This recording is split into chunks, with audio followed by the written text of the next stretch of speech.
Les ennemis ou les tueurs de la foi. Dis avec moi les assassins de la foi. Dis avec moi les tueurs de la foi. Luc chapitre 8 au verset 22, Jésus monte dans une barque avec ses disciples. Donc ce message est plus destiné à toute personne qui aspire à devenir un véritable disciple de Jésus, c'est-à-dire à ressembler vraiment à Jésus-Christ.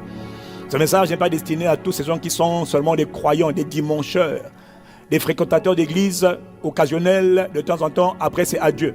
Ce message est destiné à toute personne qui a envie de marcher vraiment avec Jésus-Christ, qui a envie de ressembler à Jésus-Christ. Donc en vérité, c'est toute personne qui naît dans le royaume de Dieu qui doit vouloir ressembler à Jésus-Christ. Donc tu t'as dit, mais moi ça ne me concerne pas, ça te concerne. Que tu sois disciple ou croyant, ça te concerne. Jésus monte dans une barque avec les disciples et il leur dit, passons de l'autre côté. Et pendant qu'ils passent de l'autre côté, il y a une tempête qui se déclenche. Jésus veut les amener dans une autre dimension. Jésus veut les amener plus loin. Jésus veut les faire progresser. C'est ce que Jésus fait toujours. Et à chaque fois que Jésus veut faire progresser un homme, le monde spirituel va toujours s'opposer à toi. Quand tu veux progresser, quand tu veux aller plus haut, plus loin, chaque fois que tu veux atteindre des dimensions que tu n'as jamais atteintes, sache une chose, il y aura toujours de la résistance. Il y aura quoi? Il y aura de la résistance, il y aura de l'adversité, il y aura de l'opposition, il y aura des blocages, il y aura des attaques et c'est totalement normal. On n'est pas choqué par les attaques, pas du tout. Jésus n'était pas choqué par les attaques, d'ailleurs même il dormait.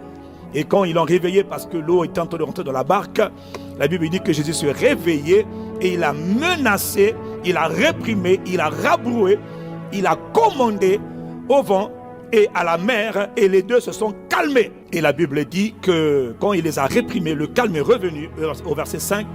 Il leur a demandé, où est donc votre foi? Et ils étaient saisis de peur et d'étonnement.